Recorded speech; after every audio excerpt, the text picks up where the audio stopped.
छत को बड़ा गुमर था अपने छत होने का, फिर छत के ऊपर एक छत बनी আর छत टूट टूट के बिछड़ गई।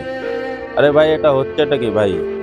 ইন্ডিয়া আয়ারল্যান্ডের কাছে হেরে গেছে, তুমি কি মানতে পারছো? হুম, ভাই আমি তো মানতে পারছি না। কি করে ইন্ডিয়া আয়ারল্যান্ডের কাছে হেরে যায়? ভাই কোথায় ইন্ডিয়া কোথায় আয়ারল্যান্ড, মানে জামিন আসমান কা ফারাক আছে। আচ্ছা না, আয়ারল্যান্ডের মতো একটা ছোট্ট টিমের কাছে এরকম হারলো। ভাই ব্যাক টু ব্যাক দুটো ম্যাচ কি করে হারে ভাই?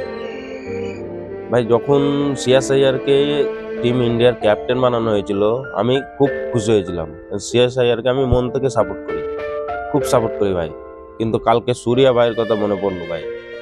সূর্যা ভাইয়ের ক্যাপ্টেন্সিতে টিম ইন্ডিয়ায় একটা সিরিজও ভাই হারেনি, এই 2 বছরে একটা সিরিজ হারেনি। আর শ্রেয়াস আইয়ার প্রথম সিরিজটাই ভাই হাইরে দিল। তো কার কাছে? আয়ারল্যান্ডের কাছে। যদি অস্ট্রেলিয়া, নিউজিল্যান্ড, আফ্রিকার কাছে ম্যাচ থাকতো, সেটা একটা আলাদা ব্যাপার ছিল। এমনি খেলায় হার জিত হতেই থাকে। প্রথম ম্যাচটায় যখন হেরেছিল তখন এইটা ভেবেই তো মনকে সান্ত্বনা দিয়েছিলাম যে খেলায় তো হার জিত হবে, কিন্তু ভাই ব্যাক টু ব্যাক দুটো ম্যাচ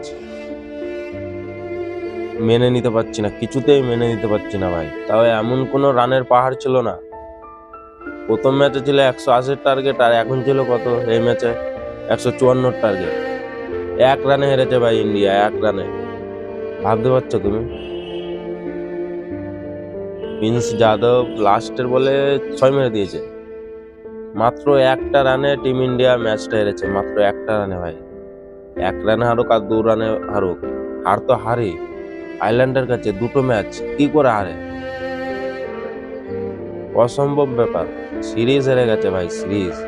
শ্রেয়াস আইয়ারের আইপিএল এর যে হারার লাতটা লেগেছিল না ভাই, সেটা এখনো যায়নি, সেটা এখনো আছে। ব্যাক টু ব্যাক ম্যাচ হেরেই যাচ্ছে ভাই, Shreyas Iyer back to back match হেরেই যাচ্ছে। এবার তোমাদের রায় দাও ভাই, আর কি বলবো।